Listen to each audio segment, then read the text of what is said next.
ঝালমুড়ি। সুস্বাদু ঝালমুড়ি তৈরি করতে হলে অবশ্যই মশলাটা ভালো হতে হবে। আর মশলা যদি ভালো না হয় তাহলে কখনোই ঝালমুড়ি ভালো হয় না। আর ঝালমুড়ির মশলার মধ্যে বিভিন্নজন বিভিন্ন কিছু ব্যবহার করে এবং বিভিন্ন আইটেমের ঝালমুড়ির মশলা হয়ে থাকে। তো দেখতে পাচ্ছেন এই যে কিছুক্ষণ আগে দেখলেন যে ছোলা ভুনা। আসলে এটা ছোলা ভুনা, ছোলা দিয়ে তৈরি করা ঝালমুড়ির একটি মশলা। আর ঝালমুড়ির উপকরণ দেখতে পাচ্ছেন চানাচুর, চিড়া ভাজা, মুড়ি আর এই যে আপনার হচ্ছে মশলা। আর বিশেষ করে এটা হচ্ছে ছোলা ভুনা। ছোলা ভুনাটাকে আপনার হচ্ছে ঝালমুড়ির মশলা আকারে তৈরি করা।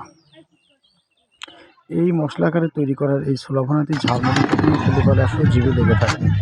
আর বিশেষ করে আমাদের অঞ্চলে এই ঝালমুড়িটাকে এইভাবেই মানুষ তৈরি করে।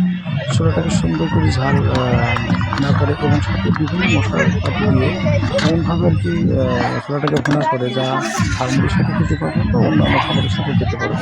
তবে বিশেষ করে এই সিস্টেমে তৈরি করা এই জন্যই যেহেতু ঝালমুড়ির সাথে খুবই দেখতে খেতে সুন্দর লাগে।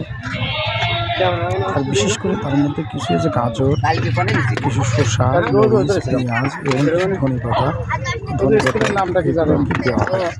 আর এগুলো দেওয়া হয় এই জন্য যেন এই ঝালমুড়িটা একটু সুস্বাদু হয় এবং খেতে খুবই সুন্দর হয়। তো দেখতে পাচ্ছেন এই যে সুস্বাদু ছোলা ভুনা। আর এই ছোলা ভুনার মধ্যে আপনার অবশ্যই যে মশলাগুলো না দিলেই না, বিশেষ করে মরিচ,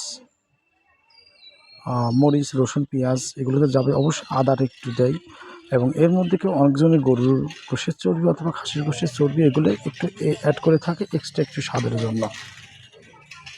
আবার অনেকজন এগুলো পছন্দ করে, আবার করে না। তো দেখতে পাচ্ছেন ঝালমুড়িটা তৈরি হচ্ছে। তো এই ঝালমুড়িটা